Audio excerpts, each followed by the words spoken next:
सतगुरु मुर्शिद कामिल शास्त्र नाम जी दाता रहबर ने जीवों को सच का संदेश दिया। सच के राह पे चलने के लिए ऐसा मूल मंत्र गुरु मंत्र दिया जिससे इंसान के अंदर ताकत आए, शक्ति आए और वो सच के राह पे बेहिचक चल सके। सच के राह पे चलना, दूसरे शब्दों में बोलें तो हकीकी इश्क के रास्ते पे चलना कोई मामूली बात नहीं होती। प्रेम कमाना, शेर जगाना डरपोकों का काम नहीं। सोए हुए शेर को अगर कोई छेड़ दे तो वो सीधा गले को आता है।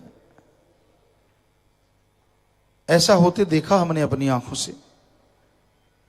तो वैसे ही इस घोर कलयुग में यहां बुराई का बोलबाला है, झूठ, कुफर, ठगी, बेईमानी, भ्रष्टाचार, काम वासना, क्रोध, लोभ, मोह, अहंकार, मन माया में लोग बुरी तरह से लिप्त हैं, बुरी तरह से खोए हुए हैं।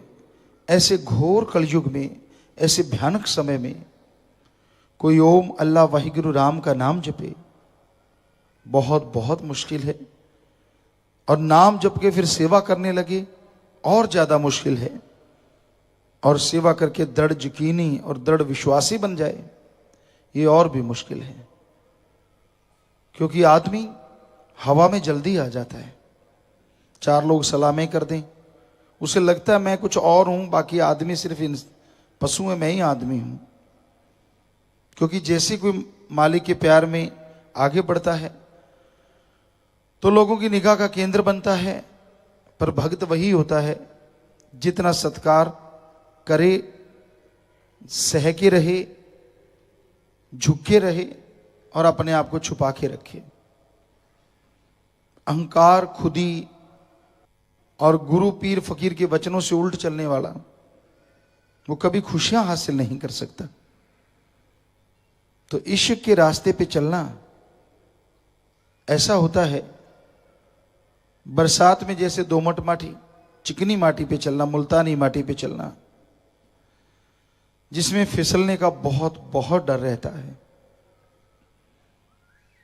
पहले आश्रम शाह मस्ताना जी दाता रहबर के नाम पे जो पहला आश्रम है, हम आया करते 1972-73 से। उसका आंगन कच्चा था, दरवाजा पक्का था। बरसात आ जाती तो ये होता कि लोग बाहर भी चिकनी माटी, दोमट माटी थी, अंदर भी थोड़ा ऐसा ही था। लोग आते, पांव के साथ वो मिट्टी लग जाती और पक्की जगह पानी खड़ा हो जाता है कि दरवाजा वो नीचा हो गया, आसपास ऊंचा हो गया, तो उसमें पानी बरसात का थोड़ा रुक जाता। तो फिर वो माटी वहां पे आ जाती और जो भी कोई आता धड़ाम धड़ाम गिरते चले जाते। जो ढंग से थोड़ा सा यूं यूं करके चलता तभी पता चलता पैर निकल जाते नीचे से। तो कहने का मतलब वो सतगुरु की रजा शायद यही देखते होंगे कि कौन दीनता से चलता है। जो निगाह रख के चलता वो गिरता नहीं था, और जो निगाह रखे नहीं चलता पता नहीं कब दड़ाम पड़ता। बहुत लोग गिरते, दूसरों को भी गिरा लेते जो आसपास वाले होते, तो उसको पकड़ के उठाते उठाते भी दो चार और खिसक जाते साथ ही। तो ये सतगुरु की रजा, उसकी मर्जी, ऐसा बनाया। और ये ऐसा प्यार मोहब्बत का रास्ता है। यहां अगर सतगुरु पीर फकीर से लिब लगा ली और सतगुरु को ही सब कुछ मान लिया तो ओढ़ निभ सकती है। अगर बंदों के चक्कर में पड़ गए कि ये बंदा यार पिताजी के नजदीक, वो बंदा यार राम के नजदीक, ये तो भक्ति करने वाला यार, ये तो फलाना यार, फिर तो गए भाई। ओढ़ निभानी सवाल ही पैदा नहीं होता। आशिक बने हो तो सतगुरु अल्लाह राम के लिए, और सुनते हो तो अपने पीर फकीर गुरु मुर्शिद की, तो सिर्फ उसकी सुनो और उसी से लिब लगा के रखो। किसी ने टोक दिया, किसी ने रोक दिया और आप पूंछ उठा के भागे कि मैं नहीं आता, तो ये कैसी आशिकी है आपकी? अजीब आशिकी है। आदमी आदमी है, वो कुछ भी बोल सकता है। पीर फकीर कभी किसी को बुरा नहीं कहते। तो आदमी की सुनते ही क्यों हो? वो अपनी ड्यूटी दे रहा है, वो अपने जितना उसको बुद्धि मिली है और जितना उसमें आदतें हैं वो उससे मजबूर है। एम एक ही होना चाहिए, लक्ष्य एक ही होना चाहिए, अपना गुरु पीर फकीर और अल्लाह वाहिगुरु सतगुरु मौला। दूसरा लक्ष्य तो होना ही नहीं चाहिए।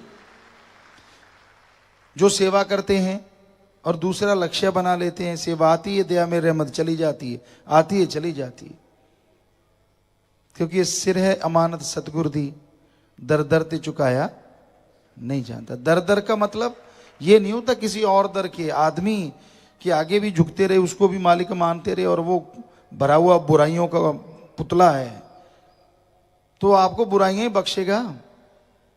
यहां एक पंच कल्याणा हुआ करता, हंसाता था वो, कि वो किसी के साथ चला गया, आपको कई बार बात सुनाई, ये बाबा था, कहता कोई वैसे ही रिद्धि सीधी वाला और मैं ही साथ हो गया।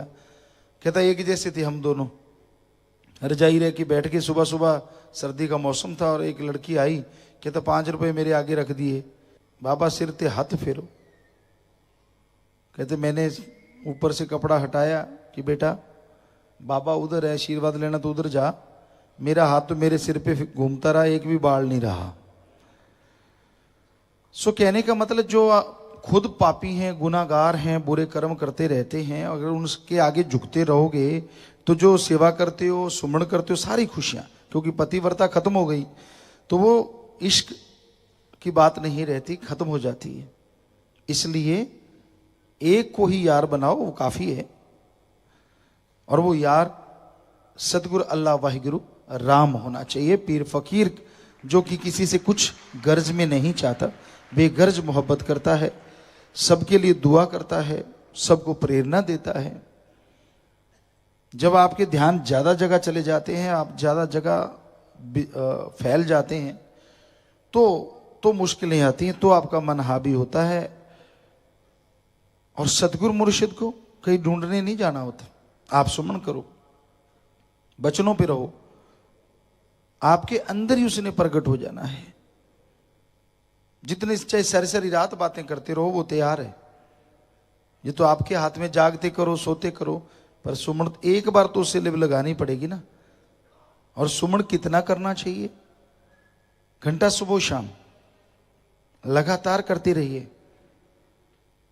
उसमें कहीं भी इनकार नहीं होना चाहिए। लगातार, पता नहीं कब आपकी वो आंख बन जाए कि आप सारी सारी रात, आप क्या सोचते नहीं है, लाखों लोग हैं सत्संगी जो आज ऐसे बातें करते हैं, सारी सारी रात चलती रहती है, सोते हैं तो, जागते हैं तो, एहसास होता रहता है, खुशबू आती रहती है, पता नहीं क्या क्या। वो तो जो तन लागी सो तन जाने, उसको ही मालूम होता है। तो भाई ध्यान से सुनिए बात। फकीर कोई ये नहीं कहते कि हम आपको कोई बद्दुआ देंगे, हम आपको बुरा कहेंगे, पर कम से कम बात सुनो तो पूरी ध्यान से, और सुन के अमल किया करो। अमल के बिना बेड़े पार नहीं, और जो ध्यान से सुनते ही नहीं, अमल कहां से होगा? बात को ध्यान से सुनो, मानो, फिर मालिक के इश्क पे चला जा सकता है। उसके इश्क का रास्ता हमने सभी धर्मों में पढ़ा कि जो अल्लाह वाहिगुरु राम के इश्क का रास्ता है वो तलवार की तरह तीखा है। और उसका कारण ही ये है कि आपको अपने अंदर की बुराइयां छोड़नी होंगी, अपने अंदर की बुरी आदतें बदलनी होंगी, और अंदर की बुरी आदतें छोड़ोगे, अपने अंदर की बुराइयां छोड़ोगे, तभी सतगुरु अल्लाह वाहिगुरु राम दर्श दीदार देंगे। दूसरों की बुराइयां गाना, दूसरों की तरफ इशारा करना बड़ा आसान होता है। खुद के अंदर कितने पाप किए हैं, कितने गुनाह किए हैं, उसकी कोई गिनती नहीं करता। और मालिक की कृपा ना हो, 100 ताने, 100 उलाहने इंसान देता रहता है। कदम कदम पे वो जान बचाता है, आने वाले भयानक रोगों को चुटकी में बदल देता है, ठीक कर देता है। वो परोपकार भूल जाता है। आदमी की इच्छाएं इतनी बढ़ गई हैं,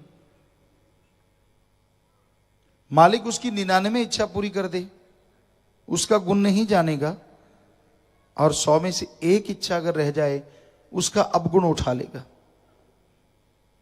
और 100 में भी पूरी होगी तो 200 और इच्छाएं तैयार हैं। तो आदमी को शुक्राना करना कभी भूलना नहीं चाहिए। हमेशा मालिक के नाम का शुक्राना करो, मालिक से मालिक को मांगते रहो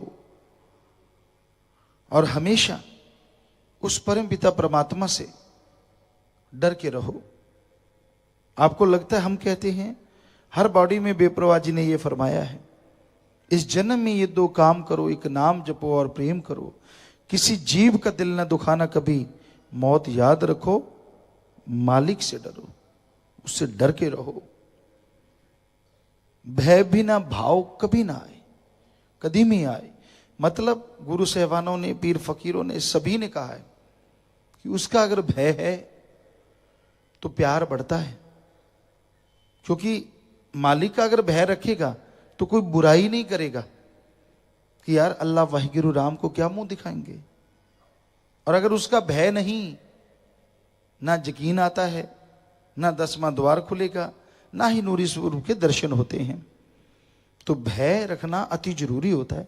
जिनके अंदर उसके प्रति भय है फिर भी वो मालिक के रास्ते पे चल रहे हैं, उसके भय को हमेशा याद रखो, उसके नाम का जाप करो, उसकी बनाई औलाद से निस्वार्थ भावना से प्यार करो। मतलब ये होता है कि किसी को बुरा ना कहो, किसी की चुगली निंदा ना करो, किसी को गलत ना बोलो। ये है बेगर्ज प्यार।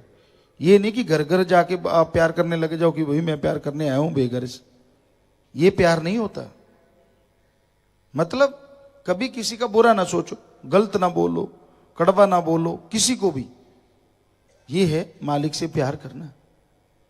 बेगर्ज निस्वार्थ व्यवहार के सच्चे बनो, ठगी बेईमानी ना मारो, पाप जुल्म ना करो। तो संतों के वचन हैं, पीर फकीर के वचन जो माना करते हैं, मालिक उनकी झोलियां लबालब जरूर भर दिया करते हैं।